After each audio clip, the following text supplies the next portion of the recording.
J'ai ramené la voiture dans le garage, je l'ai mis directement sur les rampes, je l'ai mis en position haute et je vais faire ce que j'avais dit dans la vidéo de présentation de la voiture préparée pour van, camping, tout ça. C'est que là maintenant qu'elle est levée, je vais contrôler par en dessous directement, voir s'il n'y a pas une fuite au niveau de l'échangeur air, le turbo, les durites, et voir s'il n'y a pas un problème au niveau du turbo, parce que j'avais dit que le turbo ne chargeait pas. Il charge quand il en a envie, voilà. Donc on retire son capot et on examine, on va essayer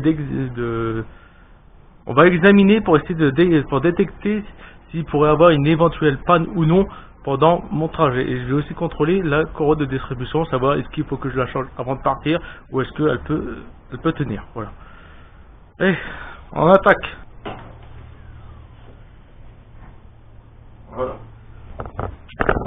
Bon, du coup, vu qu'elle est en position haute, j'ai pas envie de me casser le dos, tout ça.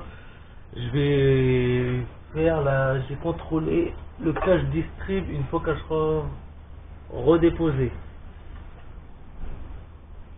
Ah bah je vais plutôt le faire maintenant parce que je vois que là c'est tenu juste par une vis de 10. Donc une clé de 10.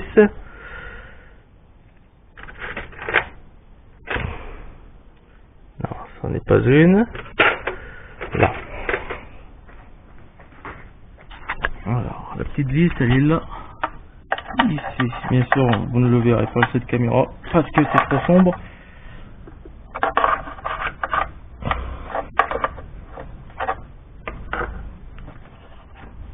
La question que je me pose, c'est pourquoi les ingénieurs ils ont été nous claquer des vis quasiment inaccessibles.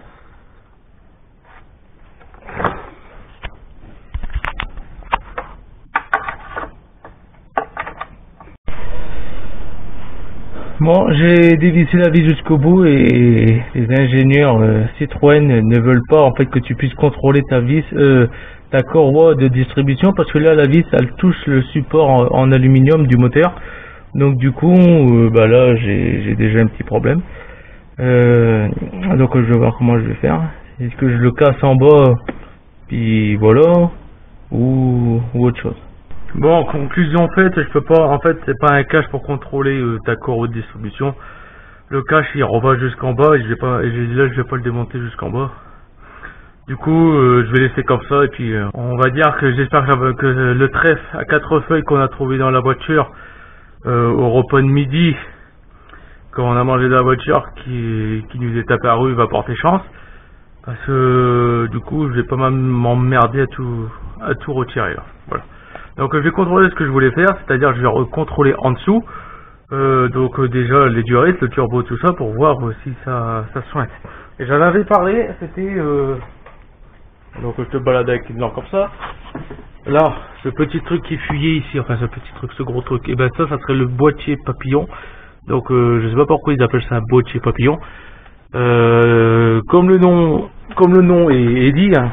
Donc le boîtier papillon, ça me fait penser, vous savez, comme sur des carburateurs, les clapets là, sur les carbus, clapets, pour faire rentrer plus ou moins l'air. Donc à mon avis, ça doit être exactement le même principe, qui doit être contrôlé électroniquement. Il me semble qu'il y avait une cosse électrique qui était dessus, tout ça. Donc je vais contrôler si la perte de pression ne vient pas de là. Je vais le démonter, c'est assez accessible. Deux vis ici, vont contrôler, en espérant qu'il ne faut pas mettre le joint. Au pire je mettrai des joints de carter moteur, enfin de la pâte à joint. Et voilà, ces durites là je sais qu'ils sont pas percés parce que je les avais déjà démontés, même si on voit qu'ici ça sointe un peu, mais à mon avis ça doit être dû à là-bas, que ça glisse le long de la durite. Ouais, donc en fait là je viens de voir qu'il fait trop noir. Voilà, donc je vais remettre un peu d'éclairage et on attaque le boulot.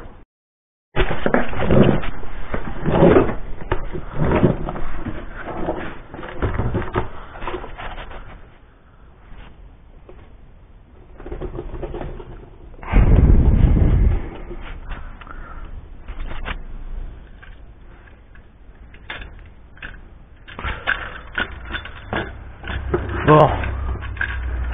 Maintenant qu'on est en dessous, on y voit un peu plus clair. Le premier truc que je vois, c'est que ici, bah, il y a bien un truc qui dégueule.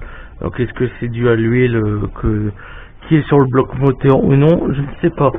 Alors, déjà qu'on peut voir sur l'échangeur enfin l'intercolore. L'intercolore, t'appelles ça comme tu veux. Le nettoyage que j'avais fait, bah, l'intercolore n'est plus dégueulasse. La durite, elle est plus grasse. Il y a juste ici que c'est encore gras, mais ici j'avais pas nettoyé la caisse. Parce qu'on peut voir aussi la durite que j'ai nettoyée, donc à mon avis je me répète. Elle est toujours aussi propre.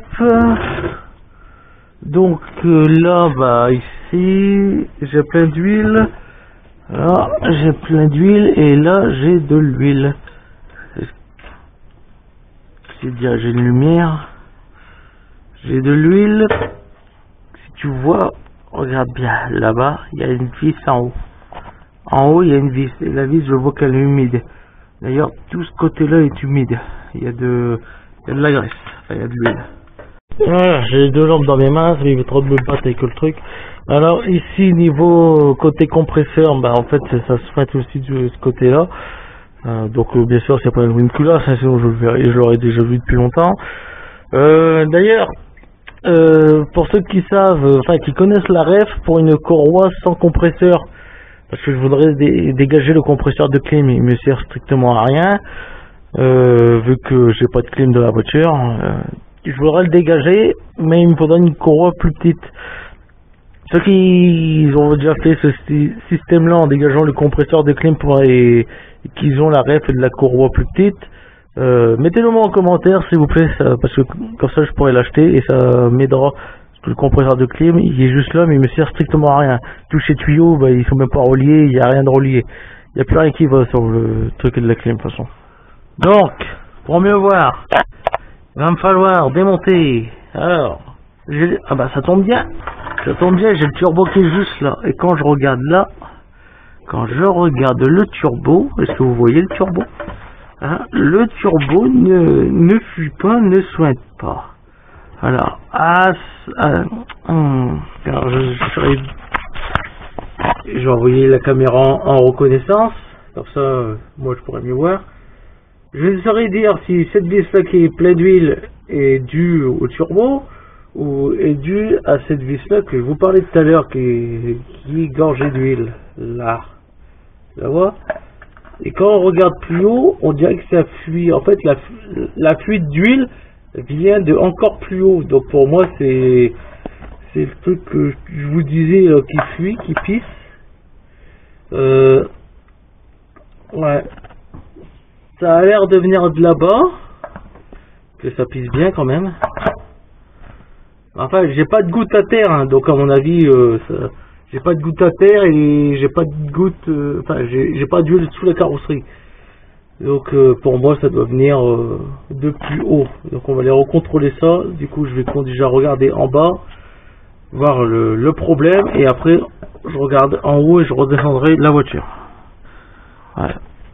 Donc là à mon avis ça doit être c'est quoi, c'est le moteur. Ouais, à mon avis ça doit être le capteur des tours minutes qui est ici. Non, bon bah alors ma crainte part hein, pour le turbo, parce que je pensais que le turbo il était fatigué, il doit être fatigué, qu'il devait avoir un coup dans la gueule, mais honnêtement là ça a l'air d'aller. Je vais regarder l'échappement aussi parce que on a l'impression de sentir un peu du CO2, donc de ce côté là ça va. Donc ça risque d'être peut-être une vidéo un peu ennuyeuse, mais bon, que voulez-vous? Faut que je contrôle, parce que si je vais jusqu'en Normandie avec la voiture, hein, faut bien que je contrôle. Donc le catalyseur, il n'y a pas de fuite. Voilà. C'est quand même un gros échappement comparé à celle de la X. Non. Donc moi, les problèmes qu'on doit sentir, à mon avis, ça doit venir de ici, voilà. Tous mes problèmes doivent être d'ici, de là en haut, tout en haut. Là-bas, il y a un truc avec une gaine, on dirait qu'il y a une protection thermique. Et il faut que ça se sointe là-bas. Je me demanderai si le problème viendrait pas de là. Voilà. Parce que je pense pas que ça sera un joint de culasse comme ça. Enfin, ça pourrait être un joint de culasse, mais merde, je l'aurais déjà détecté depuis longtemps. J'aurais des traces d'huile, tout ça à terre. Et là, j'avais absolument que dalle. Donc, qu'est-ce que je fais? Aïe. Bon, je vais voir. Faut que je vois pour le turbo là, parce que ils ont fait en sorte que t'as pas la place, hein. C'est terrible, hein. Donc pour la distrib, comment ça va se passer ici? Ouais, donc il va falloir retirer la poulie d'ampère, ouais, il va falloir retirer tout ce qu'il y a ici. Voilà. Donc est-ce que j'ai un cache derrière là? J'ai pas de vis. Ouais, je peux comprendre l'idée beau, mais moi j'arrive à me comprendre. Donc voilà. Donc voilà, il aurait fallu que je vienne jusqu'ici dévisser cette petite vis pour avoir accès au cache pour voir la distrib. Putain, c'est terrible. Bon allez, je vais contrôler autre chose. Et puis on passe à d'autres plans.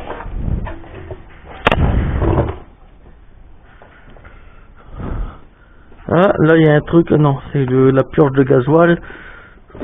Oh. Enfin, la purge de gasoil, la purge du filtre gasoil. Alors j'ai mis un kit de réparation de grands garagistes qui se respectent. Des Colson, voilà, je l'ai remis sur tout le bas de caisse, parce qu'il y avait toutes les fixations du bas de caisse en bas étaient pétées de toute façon. Et le pare-choc touché au sol, donc il y a là-bas. Et il y a ici, et si le pare-choc qui était fondu, si je le laissais comme ça allait finir par casser ici, et j'allais avoir ce bout de pare-choc qui allait être complètement à terre. Et je me rappelle que le contrôle technique, enfin le contrôleur, m'avait dit que normalement la voiture a été refusée au contrôle technique à cause du pare-choc qui était fondu ici. Donc là normalement ça devrait être bon. Donc déjà un petit problème en moins, mais ça ne résout pas mon problème pour l'huile. Donc je vais redescendre la voiture et puis je vais venir voir là quel est son problème. Voilà. Donc voilà, c'est descendu. Donc une clé. Ah donc il y a 3 vis. Ok.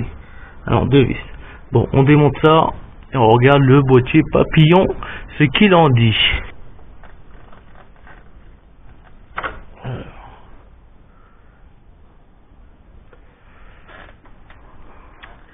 Quel est le problème engendré par ici?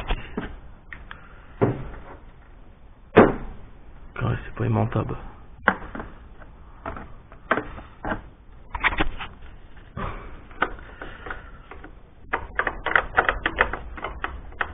Et pourquoi j'ai l'impression qu'à chaque fois, ils ont fait en sorte que tu ne peux rien démonter sans devoir démonter plein de trucs. Ben toi je suis emmerdé avec ça là. Putain. Pas possible ça.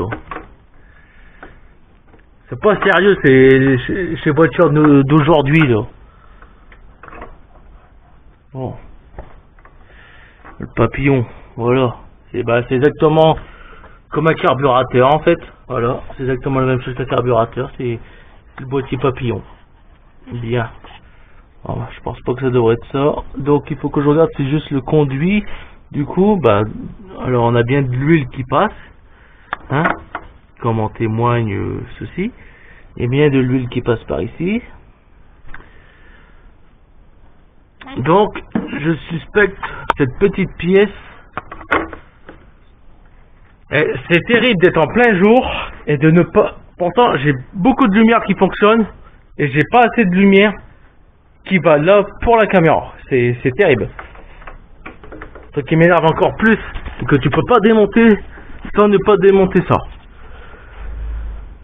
Je crois que je vais le couper ça. Pour moi, ça va plus m'emmerder. Mon problème vient de ça, ici quelque part. Il y a un truc qui pisse. Ça peut pas être au boîtier papillon, il n'y a pas d'huile qui passe par là. Mais je suppose que ça serait ça là. Ça. C'est putain merde. Je crois que c'est la pompe à vide. Si je dis pas de conneries, la pompe à vide. Qui est entraînée du coup par les arbres à canne qui furaient. Je pense que ça serait ça le problème. Je pense. Et il y a grande chance que ça serait ça. Quoi, je pense que ça serait... C'est ici. Mon problème... Ouais, voilà, j'ai trouvé mon problème. Vous voyez là? Là, ça bouge. Et mon problème, il vient de là. Donc en fait, l'huile, elle passe par ici. Elle finit pas par là et elle pisse.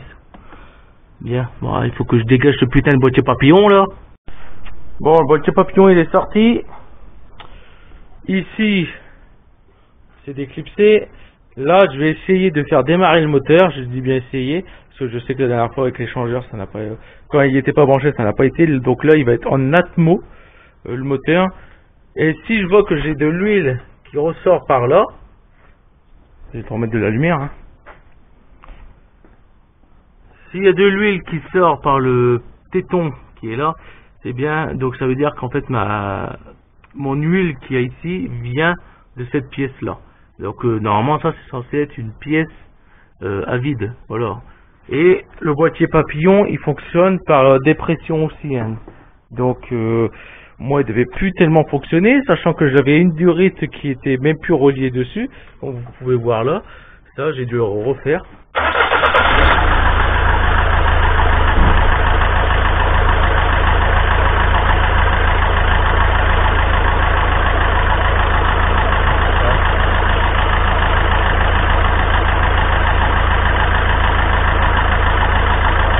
Alors donc ça c'est bien la pompe à vide.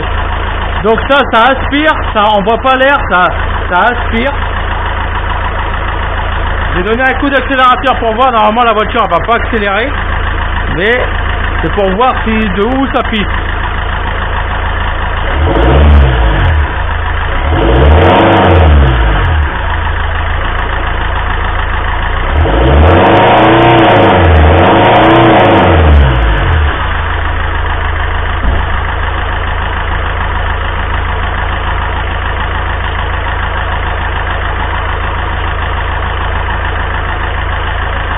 Bah du coup je vois pas d'où ça pisse, donc on va couper là par vidéo pour pas que ça soit trop long, il faut juste que je remonte tout.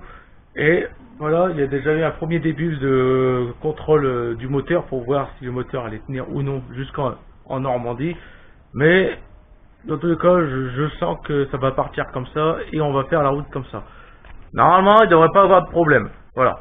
Donc là le seul truc que je vois que ça pisse, est-ce que ça serait dû en fait que le turbo est usé au niveau de l'huile, enfin et que au niveau de la turbine, l'axe de turbine serait usé, ce qui est peut-être possible si c'est le turbo d'origine, et qu'en fait c'est de l'huile qui passe par là, et après bah, c'est elle qui passe dans toutes les systèmes de d'alimentation d'air, et que avec la pression et la dépression à l'intérieur, les durites ils gonflent, puis hop, l'huile finit par sointer entre les raccords. Voilà, c'est ce que je pense. Là, maintenant je vais tout remonter. Ça a l'air de fonctionner comme c'est là. Donc, je vais nettoyer et je regarderai, je recontrôlerai, voir vraiment de où ça pisse. Là, je vais vraiment nettoyer nickel pour voir plus tard la fuite où elle se trouve. Allez, merci d'avoir regardé. On se retrouve à la prochaine vidéo.